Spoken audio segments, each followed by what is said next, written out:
Hello friends, ನಮಸ್ಕಾರ. Top cricket ಅಪ್ಡೇಟ್ಸ್ಗೆ ಸ್ವಾಗತ. ನಿನ್ನೆ India versus Australia under 19 world cup ಅಲ್ಲಿ ಇಂಡಿಯಾ ಸೋತಿದ್ದಾರೆ. ಸೇಮ್ ಡಿಸಪಾಯಿಂಟ್ ಆಗಿದೆ. ಹಿಂಗೆ ಸೀನಿಯರ್ ಟೀಮು ನವೆಂಬರ್ 19 ಆಸ್ಟ್ರೇಲಿಯಾ ವಿರುದ್ಧ ಸೋತರು. ಲೀಗ್ ಪೂರ್ತಿ ಚೆನ್ನಾಗಿ ಆಡ್ಕೊಂಡು ಬಂದು ಫೈನಲ್ ಸೋತ್ಬಿಟ್ರು. ಅದೊಂದು ಡಿಸಪಾಯಿಂಟ್ ಆಗಿತ್ತು. ಇದು ಅಟ್ಲೀಸ್ಟ್ ಇದರಿಂದ ಒಂದು ಖುಷಿ ಸಿಗುತ್ತೆ, ಒಂದು ICC ಟ್ರೋಫಿ ಸಿಗುತ್ತೆ ಟೀಮ್ ಇಂಡಿಯಾಗೆ ಅಂತ ಒಂದು ಎಲ್ಲರೂ ಆಸೆ ಇಟ್ಕೊಂಡಿದ್ರು. ಬಟ್ ನೆನ್ನೆನೂ ಕೂಡ ಸೇಮ್ ಅವರು ಫಸ್ಟ್ ಬ್ಯಾಟಿಂಗ್ ಆಡಿದ್ದಾರೆ, ಚೇಸ್ ಮಾಡೋಕ್ಕಾಗದೆ ಇವರು ಸೋತಿದ್ದಾರೆ. ಬಟ್ ಅಲ್ಲಿ ಇಂಡಿಯಾ ಚೇಸ್ ಮಾಡಿಸ್ಕೊಂಡಿದ್ರು ಕಡಿಮೆ ರನ್ ನೋಡಿದು.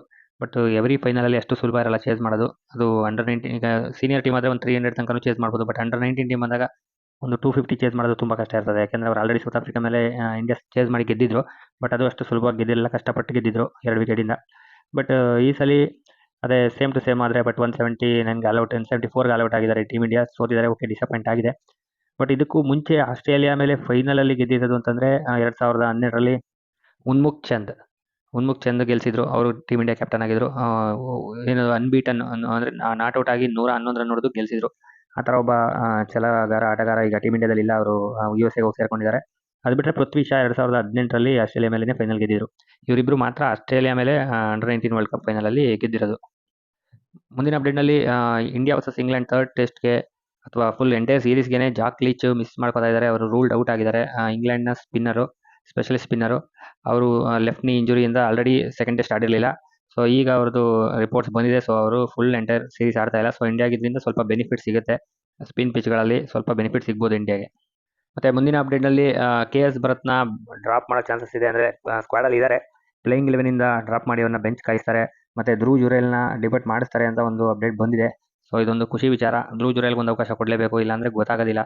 ಸೀರೀಸ್ ಪೂರ್ತಿ ಅವ್ರನ್ನ ಬೆಂಚ್ ಕಾಯಿಸ್ಬಿಟ್ರೆ KS ಭರತ್ ಈಗ ಆಲ್ರೆಡಿ 2 ಟೆಸ್ಟಲ್ಲಿ ಏನು ಪ್ರೂವ್ ಮಾಡೋಕ್ಕಾಗಿಲ್ದಿದ್ದವರು ಮತ್ತು 3ರಿಂದ 5ನೇ ಟೆಸ್ಟ್ ತನಕ ಪ್ರೂವ್ ಮಾಡ್ತಾರೆ ಅಂತೆಲ್ಲ ಯಾರು ವೆಯ್ಟ್ ಮಾಡಬೇಕು, ಕೂತ್ಕೊಳ್ಳೋಕ್ಕಾಗಲ್ಲ.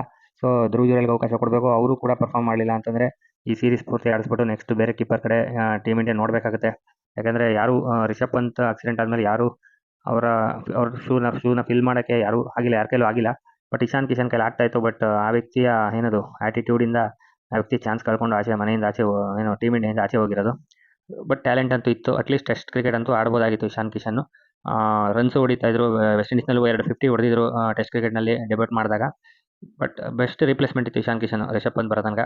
ಬಟ್ ಈಗ ಅದನ್ನು ಕಳ್ಕೊಂಡು ಅವ್ರ ಮನೇಲಿದ್ದಾರೆ. ಜೊತೆಗೀಗ ನಾವು ಧ್ರುವ್ ಜುರೇಲು, KS ಭರತ್ ಅಂತ ಹುಡ್ಕಾಡಂಗೆ ಪರಿಸ್ಥಿತಿ ಬಂದ್ಬಿಟ್ಟಿದೆ ಟೀಮ್ ಇಂಡಿಯಾಗೆ. ಮುಂದಿನ ಅಪ್ಡೇಟ್ನಲ್ಲಿ KL ರಾಹುಲ್ ಅವರು ಪ್ರಾಕ್ಟೀಸ್ ಮಾಡೋಕ್ಕೆ ಶುರು ಮಾಡಿದ್ದಾರೆ ಅಂತ ಒಂದು ಅಪ್ಡೇಟ್ ಬಂದಿದೆ. ತುಂಬ ಗುಡ್ ನ್ಯೂಸ್ ಇದೆ ಆ್ಯಕ್ಚುಲಿ. ಈಗ ಥರ್ಡ್ ಟೆಸ್ಟ್ಗೆ KL ರಾಹುಲ್ ಅಂತ ಸೀನಿಯರ್ ಪ್ಲೇಯರ್ ಬೇಕೇ ಬೇಕು. ಯಾಕೆಂದರೆ ವಿರಾಟ್ ಕೊಹ್ಲಿ ಇಲ್ಲ ಮಿಡಲ್ ಆರ್ಡ್ರಲ್ಲಿ. ಬಟ್ KL ರಾಹುಲ್ ಬೇಕೇ ಬೇಕು. ಮತ್ತು ಶ್ರೇಯಸ್ ಅಯ್ಯರ್ ಕೂಡ ಎಕ್ಸ್ಪೀರಿಯನ್ಸ್ ಪ್ಲೇಯರ್ ಆಗಿದ್ರು, ಅವರ ಸ್ಥಾನನ ಕಳ್ಕೊಂಡು ಈಗ ಆಚೆಗೆ ಹೋಗ್ಬಿಟ್ಟಿದ್ದಾರೆ. ಸೊ ಈಗ ಎರಡೆರಡು ನ್ಯೂ ಪ್ಲೇಯರ್ಸ್ ಅಂದರೆ ರಜತ್ ಪತಿದಾರ್, ಸರ್ಫರಾಜ್ ಖಾನ್ ಹಾಕೊಂಡು ಆಡಿದ್ರು ಮಿಡಲ್ ಆರ್ಡರ್ ಸ್ಟ್ರಾಂಗ್ ಅಂತ ಹೇಳಕ್ಕೆ ಬರೋದಿಲ್ಲ. ಬಟ್ ಅದೇ KL ರಾಹುಲ್ ಫಿಟ್ ಆಗಿದ್ದಾರೆ ಅಂತ ಒಂದು ಅಪ್ಡೇಟ್ ಬಂದಿದೆ. ಸೊ ಪ್ರಾಕ್ಟೀಸ್ ಮಾಡ್ತಾ ಇರೋದ್ರಿಂದ ಆಲ್ಮೋಸ್ಟ್ ಥರ್ಡ್ ಟೆಸ್ಟ್ ಆಡ್ತಾರೆ. ಸೊ ರಜತ್ ಪತಿದಾರು 5th ಪೊಸಿಷನಲ್ಲಿ ಆಡ್ಬೋದು. KL ರಾಹುಲ್ ಅವರೇ ವಿರಾಟ್ ಕೊಹ್ಲಿ ಸ್ಥಾನದಲ್ಲಿ ಆಡ್ಬೋದು ಅಂತ ನಮಗನಿಸ್ತದೆ. ನಿಮ್ಮ ಅಭಿಪ್ರಾಯನ ಕೂಡ ಕಮೆಂಟ್ ಮಾಡಿ ತಿಳಿಸಿ. ಸೊ ಫ್ರೆಂಡ್ಸ್, ಇದಾಗಿತ್ತು ಇವತ್ತಿನ ಟಾಪ್ ಕ್ರಿಕೆಟ್ ಅಪ್ಡೇಟ್ಗಳಲ್ಲಿ. ಸೊ ನಿಮಗೆ ನಿಮ್ಮ ಅಭಿಪ್ರಾಯಗಳನ್ನ ಕಮೆಂಟ್ ಮಾಡಿ, ವಿಡಿಯೋ ಇಷ್ಟ ಆಗಿದ್ರೆ ಲೈಕ್ ಮಾಡಿ, ಚಾನಲ್ ಸಬ್ಸ್ಕ್ರೈಬ್ ಮಾಡಿ. ವಿಡಿಯೋ ನೋಡೋದಕ್ಕೆ ಧನ್ಯವಾದಗಳು ಫ್ರೆಂಡ್ಸ್.